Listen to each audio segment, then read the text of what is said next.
ओम नमो भगवते वासुदेवाय नमः। तीसरा अध्याय भगवान के अवतारों का वर्णन। श्री सूत जी कहते हैं, सृष्टि के आदि में भगवान ने लोकों के निर्माण की इच्छा की। इच्छा होते ही उन्होंने महतत्व आदि से स्वयं पुरुष रूप ग्रहण किया।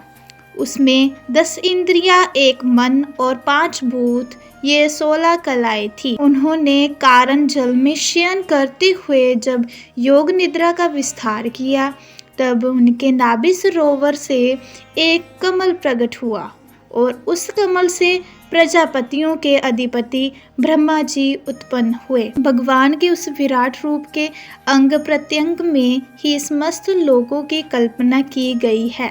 वह भगवान का विशुद्ध सत्वमय श्रेष्ठ रूप है।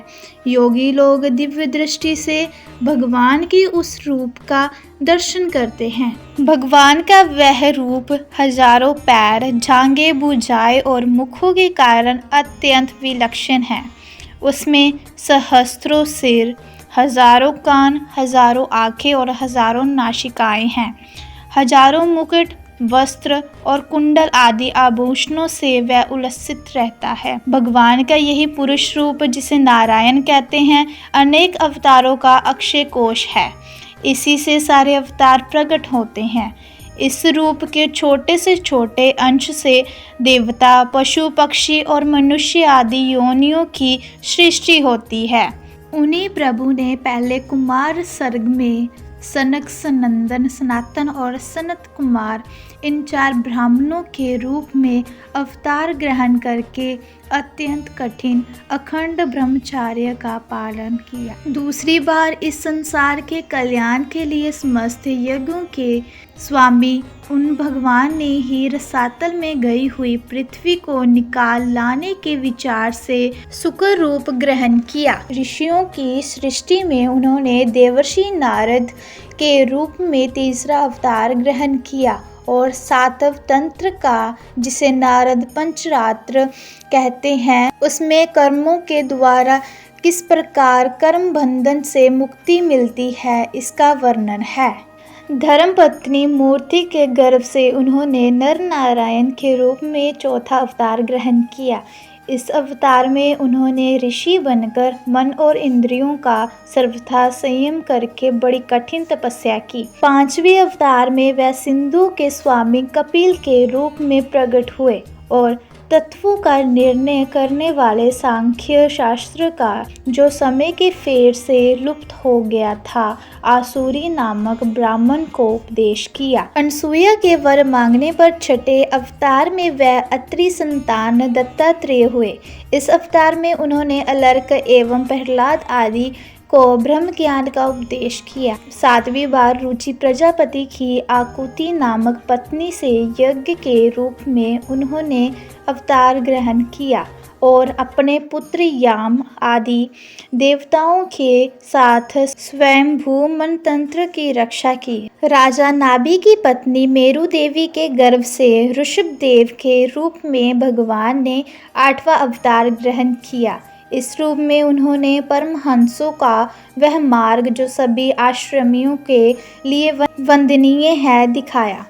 ऋषियों की प्रार्थना से 9वीं बार वह राजा पृथु के रूप में अवतीर्ण हुए। शौनकादि ऋषियों, इस अवतार में उन्होंने पृथ्वी से समस्त औषधियों का दोहन किया था। इससे यह अवतार सबके लिए बड़ा ही कल्याणकारी हुआ। चाक्षुष मनवंत्र के अंत में जब सारी त्रिलोकी समुद्र में डूब रही थी, तब उन्होंने मत्स्य के रूप में 10वां अवतार ग्रहण किया और पृथ्वी रूपी नौका पर बैठकर अगले मनवंत्र के अधिपति वैवस्वत मुनि की रक्षा की। जिस समय देवता और दैत्य समुद्र मंथन कर रहे थे, उस समय 11वां अवतार धारण करके कच्छप रूप से भगवान ने मंदराचल को अपनी पीठ पर धारण किया। 12वीं बार धनवंतरी के रूप में अमृत लेकर समुद्र से प्रकट हुए और 13वीं बार मोहिनी रूप धारण करके दैत्यों को मोहित करते हुए देवताओं को अमृत पिलाया। 14वें अवतार में उन्होंने नरसिंह रूप धारण किया और अत्यंत बलवान दैत्यराज हिरण्याकशिपु की छाती अपने नाकों से अनायास इस प्रकार फाड़ डाली जैसे चटाई बनाने वाला सींग को चीर डालता है। 15वीं बार वामन का रूप धारण करके भगवान दैत्यराज बलि के यज्ञ में गए। वह चाहते थे कि त्रिलोकी का राज्य, परंतु मांगी उन्होंने केवल 3 पग पृथ्वी। 16वें अवतार परशुराम, जब उन्होंने देखा कि जब राजा लोग ब्राह्मणों के द्रोही हो गए हैं, तब क्रोधित होकर उन्होंने पृथ्वी को 21 बार क्षत्रियों से शून्य कर दिया। इसके बाद 17वें अवतार में सत्यवती के गर्भ से पराशर जी के द्वारा वह व्यास जी के रूप में अवतीर्ण हुए। उस समय लोगों की समझ और धारणा शक्ति कम देखकर आपने वेद रूप वृक्ष की कई शाखाएं बना दी। 18वीं बार देवताओं का कार्य संपन्न करने की इच्छा से उन्होंने राजा के रूप में राम अवतार ग्रहण किया और सेतु बंधन, रावण वध आदि वीरतापूर्ण बहुत सी लीलाएं की। 19वें और 20वें अवतार में उन्होंने यदुवंशियों में बलराम और श्री कृष्ण के नाम से प्रकट होकर पृथ्वी का भार उतारा। उसके बाद कलयुग आ जाने पर मगध देश के देवताओं के द्वेषी दैत्यों को मोहित करने के लिए अर्जुन के पुत्र रूप में आपका बुद्ध अवतार हुआ।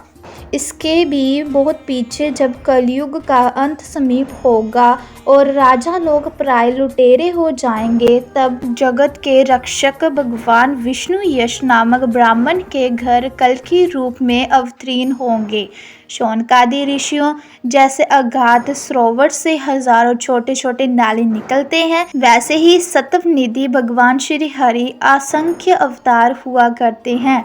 ऋषि, मनु, देवता, प्रजापति, मनुपुत्र और जितने भी महान शक्तिशाली हैं, वह सब के सब भगवान के ही अंश हैं। ये सब अवतार तो भगवान के अंशावतार अथवा कलावतार हैं, परंतु भगवान श्री कृष्ण तो स्वयं भगवान ही हैं। जब लोग दैत्यों के अत्याचार से व्याकुल हो उठते हैं, तब युग युग में अनेक रूप धारण करके भगवान उनकी रक्षा करते हैं। भगवान के दिव्य जन्मों की ये कथा अत्यंत गोपनीय रहस्यमय है। जो मनुष्य एकाग्र चित्र से नियम पूर्वक सायकाल और प्रातःकाल प्रेम से इसका पाठ करता है, वह सब दुखों से छूट जाता है। हरे कृष्णा कृष्णा कृष्णा हरे हरे, हरे राम राम राम हरे हरे। हरे कृष्णा, राधे राधे।